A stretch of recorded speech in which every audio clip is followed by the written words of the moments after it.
Yos nakama, selamat datang di Lifestyle Anime. One Piece Chapter 1061 sudah rilis versi bajak lautnya. Inilah saatnya Mimin untuk mereview dan menganalisis One Piece Chapter 1061. One Piece Chapter 1061 mendapatkan judul Egghead, The Island of the Future, atau jika dilokalisasikan akan memiliki arti Egghead, Pulau Masa Depan. Luffy berhasil menangkap Chopper, meskipun saat ini mereka berdua kayang di udara. Luffy berteriak dan bertanya mengenai siapa sosok wanita yang tiba-tiba keluar dari pusaran air tersebut. Luffy kemudian memanjangkan tangannya dan berhasil meremas kaki milik Bonnie. Bonnie akhirnya sadar, dia masih terengah-engah. Bonnie kaget karena dia ternyata berhasil selamat. Dia pun menanyakan siapa yang meremas kakinya saat ini. Namun Bonnie langsung celingak-celinguk sembari mengatakan sesuatu mengenai keberadaan suatu monster. Bonnie melihat ke arah lautan. Dia menyadari jika monster itu masih berada di lautan tepat di bawahnya. "Lihat ke bawah!" teriak Bonnie pada kru topi jerami. Di atas kapal Sanigo, para kru topi jerami masih memandangi ke arah atas. Nami lega melihat gadis yang terjebak di dalam pusaran air tersebut baik-baik saja. Di sampingnya, Zoro berkata, seberapa jauh Luffy akan kayang di udara. Franky berkata jika gadis tersebut sepertinya berencana untuk memberitahukan sesuatu. Sanji kemudian memperjelas, gadis tadi berkata jika mereka harus melihat ke arah bawah. Tanpa mereka sadari, di bawah kapal Sanigo terdapat seekor monster raksasa yang sudah siap melahap kru topi jerami bersama dengan kapal Thousand Sunny. Kru topi jerami kemudian berteriak ketika mereka melihat ke bawah lautan dan menyadari ada seekor monster mengerikan tepat di bawah mereka. Nami meminta Jinbe untuk segera menggerakkan kapal sebelum monster itu muncul ke permukaan. Seekor hiu raksasa muncul ke permukaan laut. Kapal Thousand Sunny dapat menghindar tepat waktu, sehingga mereka tak jadi dilahap oleh hiu raksasa tersebut. Zoro sudah bersiap dengan satu pedangnya. Dia kaget saat melihat monster tersebut yang ternyata adalah seekor hiu. Namun ukurannya terlalu besar untuk seekor hiu, dan badannya pun terbuat dari logam. Nami meminta semuanya untuk berpegangan karena pendaratan mereka pasti tidak akan mulus.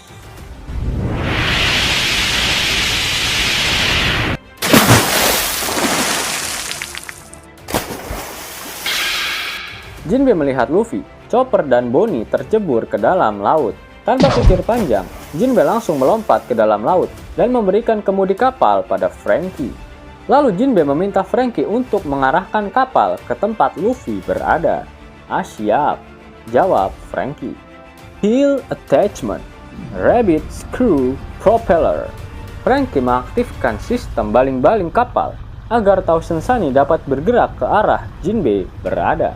Namun robot hiu raksasa tersebut masih mengintai kapal Thousand Sunny dari dalam lautan.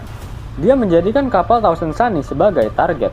Lalu dia membuka mulutnya dan menembakkan torpedo yang langsung meluncur cepat ke arah kapal Sanigo. Torpedo itu tepat mengenai bagian bawah dari kapal Thousand Sunny.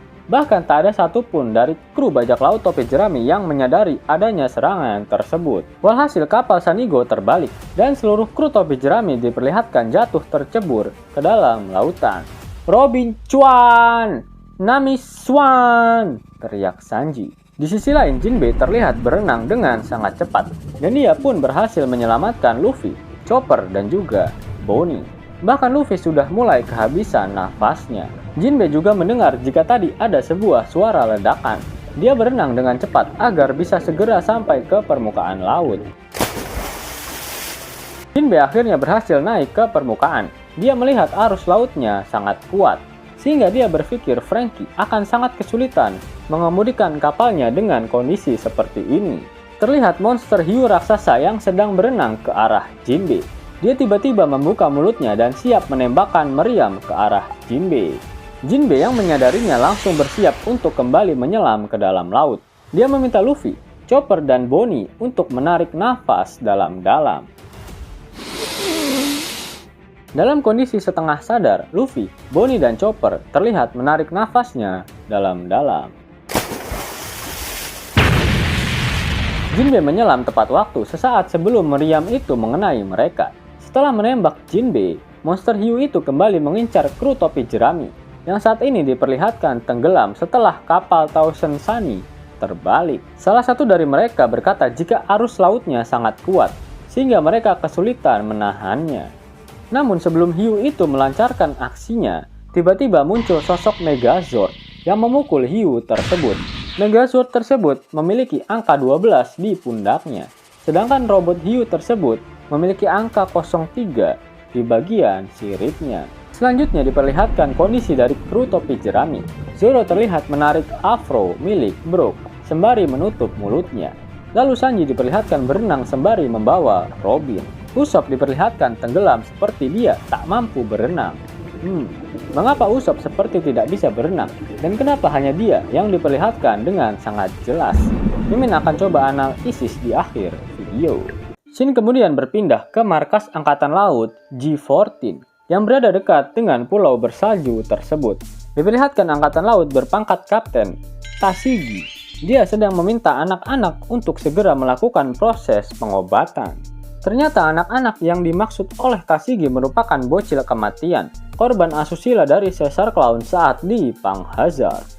Mereka sebenarnya tak mau meminum obat tersebut karena rasanya yang tidak enak. Namun karena Tashigi yang menyuruh mereka, anak-anak itu mau tak mau harus meminumnya. Salah satu bocil FF yang bernama Mocha bertanya pada Tashigi, apakah mereka semua sudah terlihat menyusut? Tashigi berkata, jika mereka semua sudah mulai menyusut, bahkan Tashigi sampai hampir tak mengenali mereka. Ada sosok wanita yang memanggil Tashigi, dan dia ingin berbicara dengannya. Sosok wanita itu bernama Dol, salah satu wakil Admiral Angkatan Laut sekaligus komandan di markas G14. Dol meminta Tashigi untuk mencoba menenangkan Helmeppo. Tashigi tak mampu melakukannya karena saat ini, sahabat dari Helmeppo yaitu Koby sedang dalam bahaya. Bahkan Tashigi juga mengkhawatirkan Kapten Koby karena dia adalah juniornya di Angkatan Laut. Shin kemudian berpindah. Diperlihatkan Helmeppo yang saat ini berpangkat Letnan Kolonel sedang menangis dan meminta bantuan pada seorang temannya yang sama-sama berada di organisasi SWORD. Di sampingnya diperlihatkan sosok Angkatan Laut berpangkat Kolonel yang bernama Hibari. Gadis itu juga meminta tolong pada temannya karena Hibari memiliki hutang budi pada Koby. Ternyata Helmeppo dan Hibari sedang meminta bantuan pada salah satu anggota SWORD berpangkat Rear Admiral yang bernama Prince Grus. Helmeppo dan Hibari memintanya agar ikut pergi ke pulau bajak laut Beehive. Sosok Prince terlihat memakai topi dengan merek Marine dan rambutnya menutupi matanya. Prince berkata jika pulau Beehive adalah markas dari Yonkou Kurohige. Jika nekat ke sana, mereka pasti akan dikeroyok oleh para bajak laut. Itulah mengapa pulau itu diberi nama Sarang Lebah. Helmeppo kembali merengek. Dia berkata jika saat ini mereka sedang berada dekat dengan pulau Egghead. Dia berencana meminjam Seraphim untuk membantunya menyelamatkan Koby. Prince membentak Helmeppo dan Hibari. Dia meminta keduanya untuk tetap tenang. Saat ini pihak SWORD juga belum bisa menghubungi Diaz Drake. Mereka juga tak bisa berbuat apa-apa untuk menyelamatkan Koby. Shin kemudian berpindah. Kali ini memperlihatkan grup Luffy yang baru selesai melakukan mandi junub. Bonnie diperlihatkan sedang berada dalam posisi topless. Namun kita hanya bisa melihat buah segar alias big bobanya dari arah belakang. Meskipun hanya tampak dari samping, Mimin bisa menganalisis jika buah segar milik Bonnie terlihat bulat, padat, ranum, dan juga mengkel.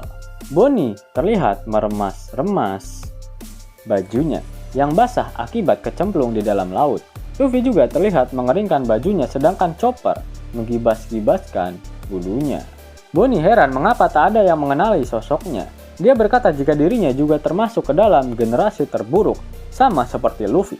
Dan Bonnie menegaskan jika dia juga ada di Pulau Sabaody 2 tahun yang lalu. Oh, jadi kau generasi terburuk juga ya? Ucap Luffy. Ingatlah, kita adalah musuh. Namaku Bonnie. Ngomong-ngomong, terima kasih sudah menyelamatkanku, ucap Cavalry Bonnie. Nggak usah dipikirin, Bogi. Ah, ini dingin sekali, ucap Luffy. Ya, Luffy memanggil Bonnie dengan nama Bogi. Luffy, ente kadang-kadang ente. Mendengar hal itu, Bonnie meragukan apakah Luffy memang benar-benar sudah menjadi Yonko. Selain itu, Bonnie juga mempertanyakan mengenai poster buronan Luffy yang baru. Dia mengira jika rambut Luffy kini berubah warna menjadi putih. Selain itu, di dalam koran juga banyak sekali yang mempertanyakan mengenai hal tersebut. Luffy berkata jika sosok itu adalah dirinya saat dia menjadi sangat bebas. Dan semua orang akan membayangkan pose yang diperlihatkan Luffy pada Bonnie. Yap, Luffy memperlihatkan pose ketika dia berada dalam mode nikahnya. Bonnie tak mengerti dengan apa yang dikatakan oleh Luffy. Dia bertanya apakah Luffy tak mengkhawatirkan kondisi krunya yang lain. Selain itu, Bonnie juga kaget setelah mengetahui Jinbe bergabung ke dalam kru bajak laut topi jerami. Jinbe kemudian bertanya pada Bonnie mengenai di mana keberadaan dari kru serta kapal miliknya. Bonnie menjawab jika dia ke tempat ini sendirian dan kapalnya dilahap oleh monster hiu raksasa. Hal itulah yang Bonnie ingat, namun saat ini dia sangat lapar. Luffy yang mendengar perkataan Bonnie jadi ketularan lapar. Dia berencana mencari warteg yang berada di sekitar sini. Chopper bertanya pada Luffy apakah dia memiliki uang. Bonnie lalu memarahi kebodohan hakiki yang dimiliki oleh Luffy. Dia berkata jika di tempat ini tidak ada warteg, karena pulau ini adalah pulau milik pemerintah dunia. Saat ini mereka sedang berada di pulau Egghead, pulau yang dikenal sebagai pulau 500 tahun di masa depan. Dan laboratorium milik Vegapunk juga ada di pulau ini. Luffy berkata jika dia mengenal nama Vegapunk, sedangkan Bonnie berkata jika dia datang ke pulau Egghead ini karena dia memiliki urusan dengan Dr. Vegapunk. Urusan Bonnie dengan Vegapunk pasti berhubungan dengan Bartolomeo Kuma. Karena saat ini Kuma sudah dijadikan sebagai cyborg seutuhnya. Pasti Bonnie ingin meminta pertanggungjawaban pada Dr. Vegapunk atas hal itu. Dan kemudian kembali berpindah. Kali ini memperlihatkan kru bajak laut dari topi jerami. Megazord dengan angka 12 itu terlihat mengangkat kapal Samigo yang sebelumnya terbalik di dalam lautan. Mata Franky dan Usopp terlihat berbinar-binar saat melihat adanya robot raksasa di hadapan mereka. Sedangkan Nami, Zoro, Brook, dan Robin terlihat terkejut. Selain itu diperlihatkan juga sosok Karibo yang sudah keluar dari dalam tong.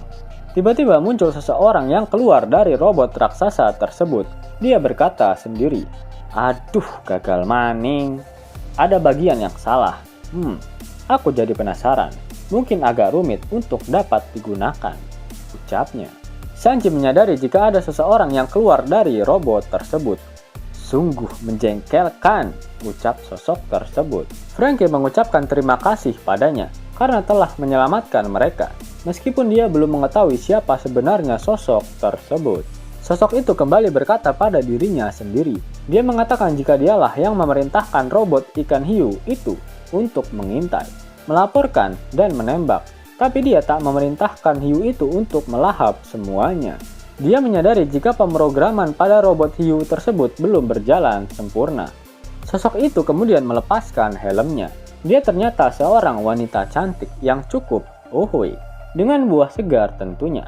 Dan pada boba sebelah kirinya tertulis Punk 02. Kini dia berbicara pada kru topi jerami. "Mohon maaf sebelumnya, wahai Kisanak. Barusan kalian bilang, aku menyelamatkan kalian?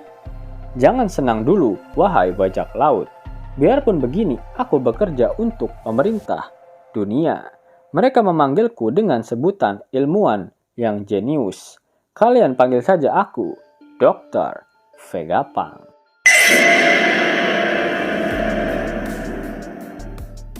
Wadaw, benar-benar sangat membagongkan. Apakah benar sosok wanita uhui yang muncul itu benar-benar Vegapunk? Padahal selama ini semua orang mengatakan jika Vegapunk adalah pria tua. Bahkan Admiral Aramaki juga pernah menyebutnya dengan nama Oppa Vegapunk.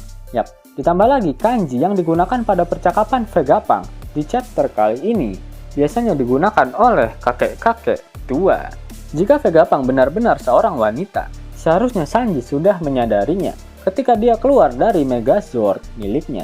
Namun ekspresi Sanji terlihat biasa saja dan tak menunjukkan wajah mesumnya. Padahal yang kita ketahui bersama, jika Sanji memiliki kemampuan Voice of All Women, di mana dia bisa merasakan seluruh suara dari seorang wanita. Sehingga dapat disimpulkan sementara ini jika sosok wanita itu hanyalah robot yang diciptakan oleh Vegapunk untuk menjadi waifunya. Mungkin karena saat ini dia sudah semakin tua, maka Vegapunk menciptakan robot yang mampu menggantikan perannya sebagai sosok ilmuwan. Selain itu terdapat hal menarik yang terhubung dengan Franky yang dapat kita analisis. Pulau Egghead adalah pulau masa depan dan merupakan tempat laboratorium milik Dr. Vegapunk. Pasti pada arc kali ini, Franky akan mendapatkan porsi lebih banyak. Apakah kalian masih ingat dengan poster buronan Franky yang berubah menjadi kepala Sanigo? Yap, pasti Oda telah mempersiapkan udang di balik bakwan dari hal tersebut. Pada chapter kali ini diperlihatkan betapa lemahnya kapal Thousand Sunny. Bagaimana jika Franky akan melakukan upgrade pada kapal Thousand Sunny sehingga dia dapat mengubahnya menjadi sosok Megazord raksasa. Mirip seperti robot milik Vegapunk, para kru topi jerami dapat berlindung di dalamnya, sehingga mereka tak akan khawatir lagi jika ada pertarungan di atas lautan, dan mengurangi resiko mereka agar tak jatuh ke dalam laut. Pastinya Franky lah yang akan mengendalikan robot Thousand Sunny nantinya, sehingga gambar poster buronannya bisa jadi merupakan foreshadowing dari Oda Sensei untuk Franky. Selain itu, saat kapal Thousand Sunny terbalik, Usopp diperlihatkan tenggelam. Padahal seharusnya dia dapat berenang, karena meskipun arus ombak yang berada di permukaan laut sangat tinggi, namun arus di bawah permukaan laut pasti akan lebih santuy. Apakah Usopp shock dan tak sadarkan diri sehingga dia tenggelam? Atau sebenarnya Usopp telah memakan buah iblis tanpa dia sadari? Menarik. Pembahasan mengenai Usopp ini akan Mimin lanjutkan di video selanjutnya ya. Yos nakama, itulah video review dan analisis untuk One Piece chapter 1061. Jika nakama menyukai video ini, jangan lupa klik like, share, dan subscribe channel ini ya, agar nakama semua tak ketinggalan info menarik seputar One Piece. Arigato.